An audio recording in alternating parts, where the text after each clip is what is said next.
Mesdames et messieurs, bonsoir et bienvenue à cette émission de On s'en parle. En février dernier, un discours inaugural sans saveur, selon mon invité.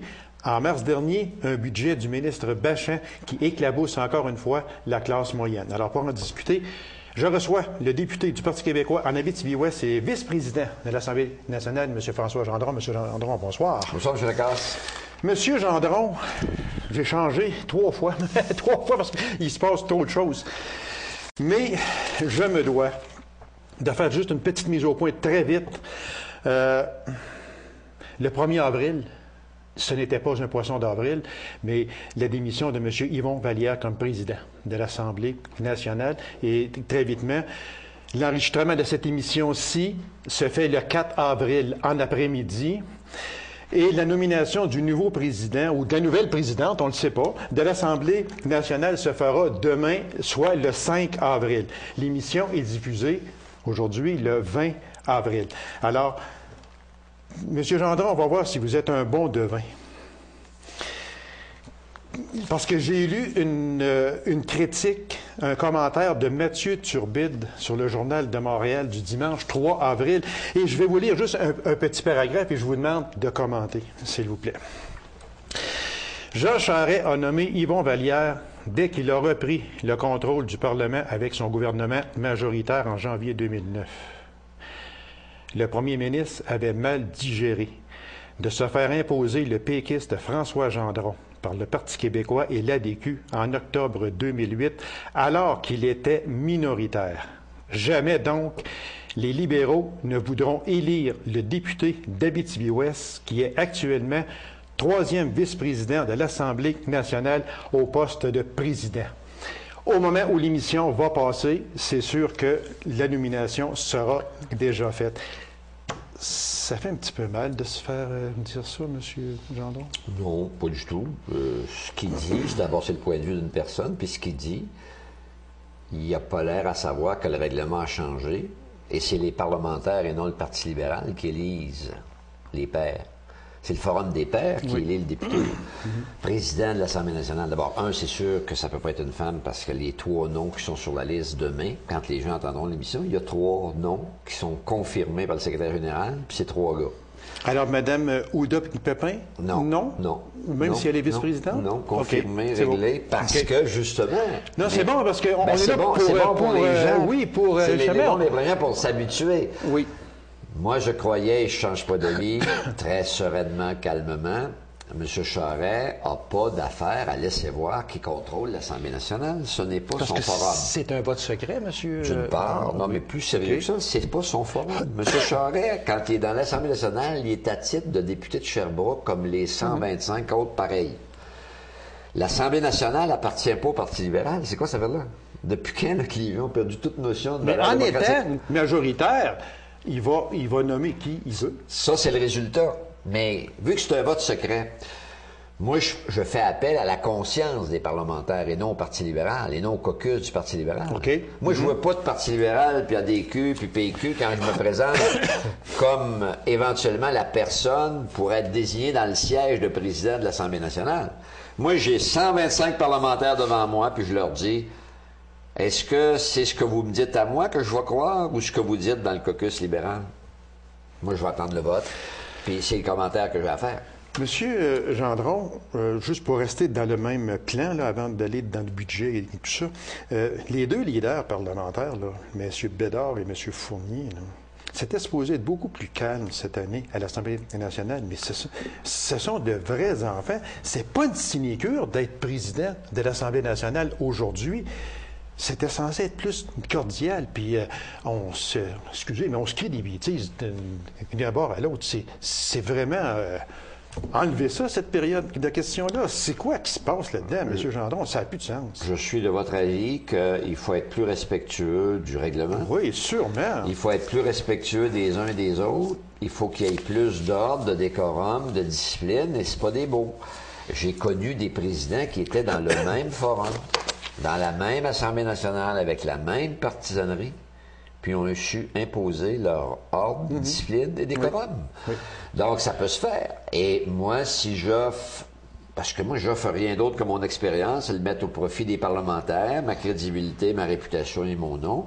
Et est-ce que j'envisage, si j'étais dans le siège, si on m'en donne le mandat, d'apporter des correctifs au règlement? La réponse, c'est oui. Est-ce qu'il y a une couple d'affaires que je sais qu'il faudrait faire pour s'assurer de changer le climat? La réponse est aussi oui. Est-ce que votre nom est sur les trois? Dans les trois? Mon nom est confirmé dans les trois. Okay, je sais ce que j'ai fait. On avait jusqu'à midi aujourd'hui. Aujourd'hui, le 4 avril. Le 4 avril, pour déposer. Mon nom est déposé. Mais je me fais pas d'illusions, parce que j'ai entendu ce qu'ils ont dit au sortir du caucus. Mais ça sera au peuple de juger. C'est ça. Alors, on parle beaucoup de M. Jacques Chagnon, de toute façon.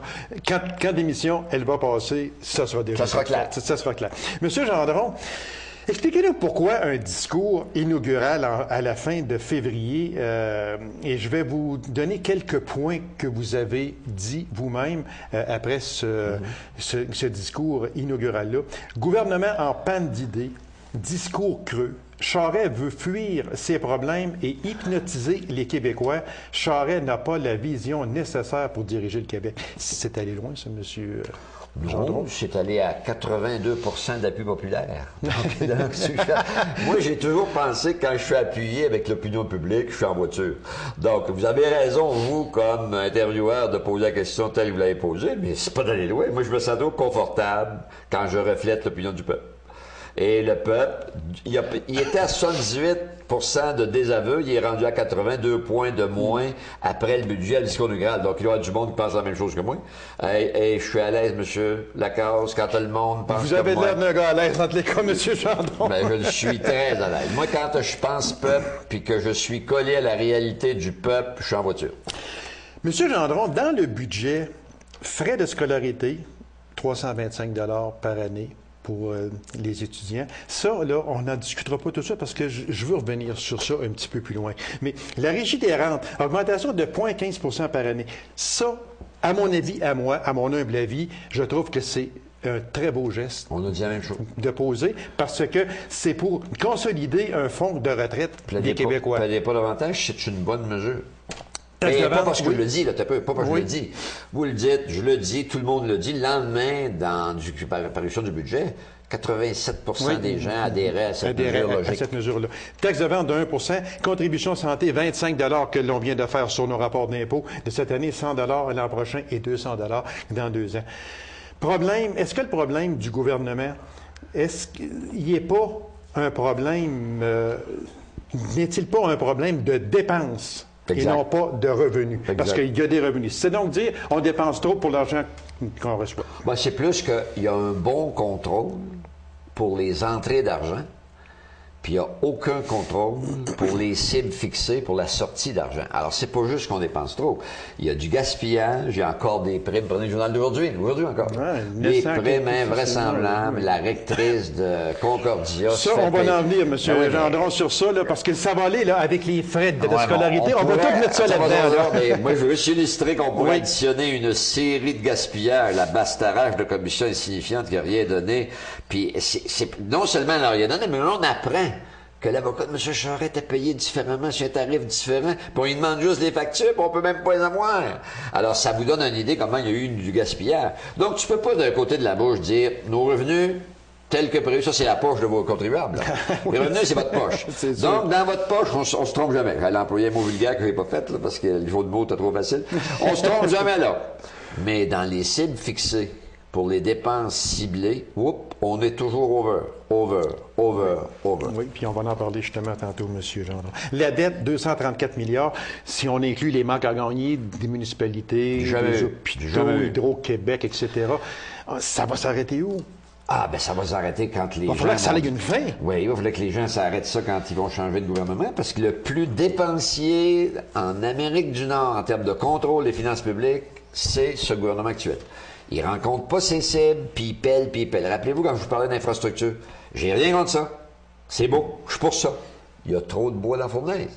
Quand il y a trop de bois dans la fournaise, il y a 2 affaires qui se passent. Vous payez 30 à 35 de plus que vous devriez payer, et vous pelletez la facture à vos petits-enfants et à vos enfants d'une façon énorme. Là, vous avez parlé de la dette, mais j'aurais aimé ça, vous parliez davantage, puis c'est pas à cause de vous, là, mais du drame. C'est la première fois que dans votre budget, dans le budget de cette année, là, il y a 10 milliards au service de dette. Mais, pas d'asphalte, pas d'éducation, pas de santé, pas rien. 10 milliards. Oui, exactement. Je l'ai ici, M. Gendron, justement. Modification des réductions des dépenses du gouvernement. Le gouvernement avait dit que pour 2011-2012, il planifiait une hausse des dépenses de 2,8 et elle sera de l'ordre de 3,7 Oui. Alors, 1 milliard 300 millions de plus. Vous venez de dire, on s'en va toujours en augmentant. Donc, on dépense. Ce qu'il faut que le monde comprenne, c'est que on n'atteint jamais les cibles fixées. Donc, tout ce qu'il me dit dans son budget, M. Lacombe, très calmement, pourquoi je le croirais? Ça fait 8 ans qu'ils sont au pouvoir. Ils n'ont jamais atteint une fibre fixée. J'ai un problème. Comment vous m'en pelleterez, puis vous m'en en rajouterez? Oui, en 2014, ça va balancer. On va être à retour à l'équilibre. Pourquoi je croirais ce monde-là? C'est le même gouvernement, le même premier ministre. Moi, j'y crois plus. Monsieur Gendron, croyez-vous encore à l'effort du gouvernement du fameux 62 Non, ben non, ça a été prouvé par l'ADQ, ça a été prouvé par le vérificateur général. Jamais n'importe quel financier honnête va trouver un effort du gouvernement à la hauteur de 62. Ce qu'on a trouvé en travaillant comme des acharnés, on est à l'entour de 47 oui. On était. Pas pire, on s'était pas parlé. 47 ouais, c'est ça. Fait que ça veut dire qu'au total, les dépenses de l'État vont atteindre 84 milliards avec un déficit de 3,8 milliards. Oui. Fait que là, on ne peut plus aller fouiller dans les poches du contribuable. Il y a moyen surtout. Et en plus que ça, là, je n'ai pas toutes mes copies, moi aussi, mais je traîne tout ça, puis moi aussi, je suis obligé de lire. Le lendemain du budget, pour la première fois, Standard & Poor's disait on a de sérieux doutes si on va pouvoir vous garder la même cote de crédit. C'est la première fois dans les 7 dernières années que Standard & Poor's se pose la question si on va pouvoir conserver la cote de crédit qu'on avait, qui est une des plus faibles. Parce que le gouvernement fait peur avec ses dépenses. Exact. C'est pour ça? Parce que le gouvernement, c'est la même chose. Oui. C'est parce que le gouvernement n'est pas capable de contrôler ses dépenses. C'est ça, exactement. C'est que les dépenses, ils s'en vont à gauche puis à droite. Puis on a des... On dit la même chose. Moi, là, quand je regarde tout ça, M. Gendron, puis je vais tout de même faire haguer par les gens de Québec, mais c'est pas une question de se faire haguer, c'est une question que quand on n'a plus d'argent, on ne peut plus en donner. Là. Puis, quand on regarde, puis que je lisais des financiers, là, c'est pas Gaby Lacasse là, qui dit ça, là, puis c'est pas peut-être François Gendron qui l'a tout comptabilisé, là, probablement pas, mais quand on parle de firmes spécialisées, ce sont des comptables spécialisés, des fiscalistes qui se sont ça. Quand on dit que pendant ce temps-là, le Québec va verser entre 180 et 200 millions pour un Colisée à Québec.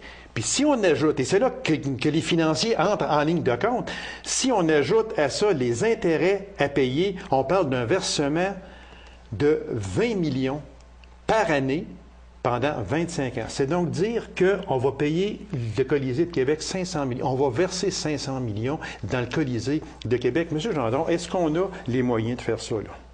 Pas à cette hauteur-là. Là-dessus, j'ai toujours dit la même chose. Je crois que M. Charest s'est avancé le coup trop vite pour faire de la petite politique plate, en mettant M. Harper, ce qu'on appelle le dos au mur. Lui, il a dit même avant de l'entendre parler, avant de voir les plans, je te garantis 200 millions sur la table. C'était trop vite. Mais je suis honnête, là. Est-ce que c'était une bonne idée que dire la capitale a besoin d'une infrastructure d'envergure à spectacle, compte tenu qu'il n'a juste une capitale, puis l'autre, là, il a 70 ans d'âge? Est-ce que c'est intelligent d'envisager d'avoir une infrastructure rafraîchie, modernisée? Moi, je ne change pas d'avis que la réponse, c'est oui. Mais pas à n'importe quel prix. Ben non, progressivement, avec nos impôts qui sont à 2 paniers, pas juste d'un panier, parce que moi, j'ai la moitié de mon panier de taxes et impôts qui est à Ottawa. Puis là, Ottawa dit non, moi, je ne mets pas de maudite scène là-dedans. Oups, Charest, il savait ça avant de s'avancer le coup. Donc, j'avais sécurisé la mise des deux côtés, parce que moi, mes taxes, ma femme est en train de faire mon rapport d'impôt, mais elle ne fait pas juste le Québec, elle fait l'autre aussi, là. Puis j'en mange une des deux bords. Puis je suis d'accord là-dessus. Ça me dérange pas, moi. Ça me dérange pas. Ça me dérange si c'est exagéré. Oui. Mais moi, payer plus d'impôts que d'autres parce que j'ai un meilleur revenu, ça me dérange pas. Mais ce qui me dérange, c'est toujours prendre la place du fédéral, par exemple, qui a coupé des programmes artistiques, qui a coupé des programmes culturels.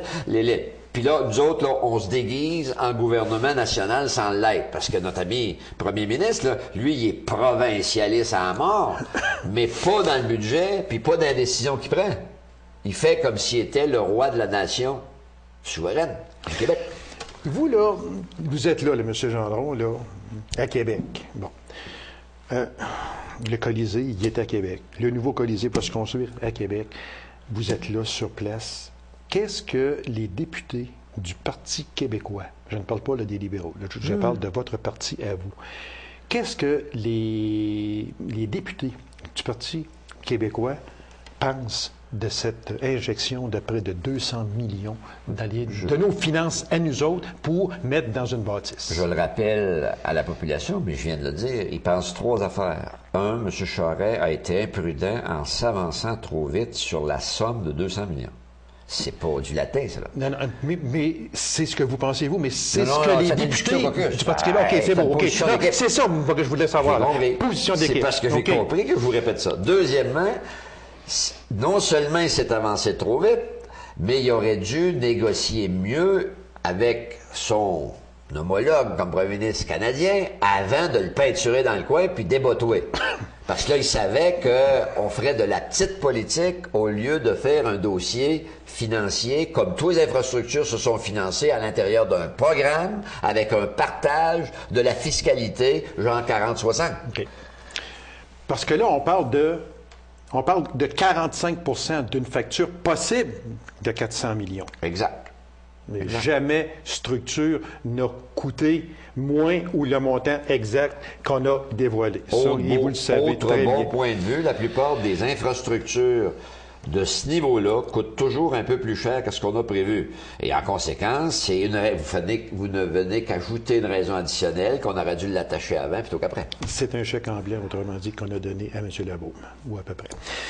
Moi, M. Gendron, j'ai regardé dans mes notes, parce que je garde ça toujours une couple d'années en arrière, puis j'ai pas vu dans mes notes, peut-être qu'on en a parlé, mais je veux revenir sur un sujet.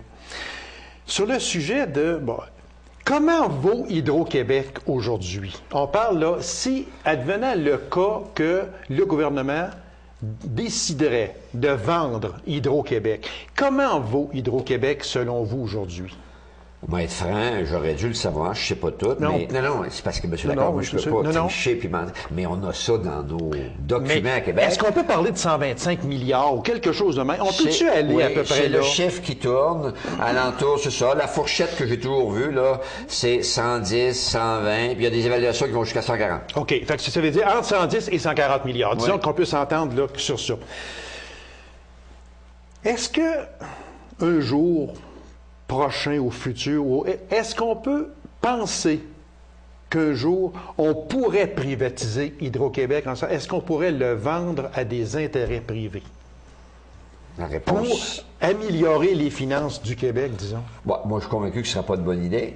Non? Ben non. Ben mieux de vendre la société de l'alcool, bien mieux de privatiser d'autres secteurs liés plus aux services OK. que notre société d'État, qui, règle générale, est assez bien gérée. Elle a une bonne perception dans le monde. Et là, le drame, c'est ça. C'est que le jour où tu perds le know-how d'Hydro-Québec, vous savez ce que ça veut dire, là, l'expertise puis tout ça, on est condamné correctement à être dans une production hydroélectrique parce que c'est un avantage qu'on a. Je suis pas capable de comprendre la logique de s'en priver OK. pour amasser des... J'aimerais bien mieux, puis ce serait pas mal plus intelligent, d'après moi, M. Lacasse, de discuter avec notre monde. Est-ce qu'il y aurait lieu de retirer un meilleur juste prix de l'exploitation de nos ressources naturelles? Ça, par exemple. Ah, parce ben que là, oui, vous allez avoir oui, un oui. allié. C'est Ah pas oui, mal plus parce que là, intelligent quand vous avez un candidat. on pourrait faire une émission complète là, sur ça, parce qu'il y a bien des choses qu'au Québec, on donne et qu'ailleurs, ils vendent à gros prix. Oui, Puis puis ça, qui font des revenus et pour dans les leurs ressources, commettants, pour et faire dans de les ressources, l'éducation, de la exactement. santé et des transports. Et dans les ressources, on pourrait en parler aussi beaucoup. Là, On vous parle de auriez un milliards. allié pour causer là-dessus. Il ne sera pas dit qu'un jour... On n'en prendra pas, M. Gendron.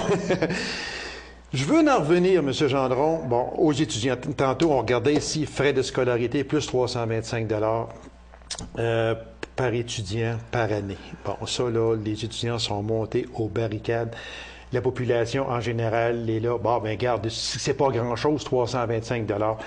Mais je pense, et vous me corrigerez si j'ai tort, moi je pense que ce qui hérite les étudiants dans tout ça, parce que les étudiants lisent et les étudiants sont au courant de tout ce qui se passe. Puis je vais vous donner juste un exemple ici frappant, puis j'aimerais qu'on en discute un peu. Ce qui hérite les étudiants, on parle que 1300 employés du réseau universitaire ont eu droit à des indemnités de départ de 62 millions. Martineau, ici, avec son franc-parler. Avez-vous vu le salaire des recteurs? Le recteur de l'Université de Laval vient de recevoir une augmentation de salaire de 100 000 $. Le recteur de l'Université de Montréal gagne 2 fois plus que le premier ministre du Québec. Les recteurs de McGill et Concordia gagnent respectivement 358 et 350 000 par année. Et le petit hic qui fait mal, là, c'est ici. On a donné 700 000 $ à l'ancienne rectrice de l'Université Concordia qui a démissionné dans des circonstances nébuleuses et versé 1 million à son successeur pour acheter son condo tout en lui offrant une allocation de logement de 3 000 $ par mois, 36 000 $ par année. C'est ça qui hérite les étudiants. Je ne sais pas si vous êtes d'accord, mais c'est encore ça, une dépense extravagante. C'est quoi cette affaire-là? C'est pas une dépense, c'est du gaspillage. Ou du gaspillage. C'est un manque de rigueur, c'est un manque de respect d'une saine gestion des fonds publics. C'est plus ça qu'il s'agit. Alors, c'est évident que les étudiants voient ça et ça se passe dans leur institution. Mais oui, exactement. Ils fréquentent des institutions. Ils fréquentent ça, mais c'est ça. Non, c'est vrai, scolarité, je pense qu'il faut être objectif. Est-ce que le moment était venu d'avoir une légère correction pour tenir compte de certains facteurs et la légitimité de mettre plus d'argent dans le système universitaire qui est sous-financé? La réponse, c'est oui. Mais pas à cette hauteur-là. Là, c'est pas une question que 325, 350, c'est pas gros. C'est pas ça. C'est le cumulatif par année. C'est 5 ans d'affilée. Ça va placer les frais de scolarité à coup sûr dans ce que j'appelle la résultante, qu'il y a des gens qui vont sacrifier un diplôme d'études universitaires compte tenu de la hausse. Et c'est pas mon choix à moi. Moi, je tenterais de le faire pareil. Mais j'ai assez d'expérience pour savoir que dans 5 ans, on s'en reparlera, là, puis vous regarderez le nombre de diplômes de moins. Oui, exactement. Et ça, on n'a pas le droit de faire ça. Parce qu'on est encore en rattrapage par rapport à nos amis anglais, parce qu'eux autres, aller école puis avoir un diplôme d'études universitaires, c'est sacré.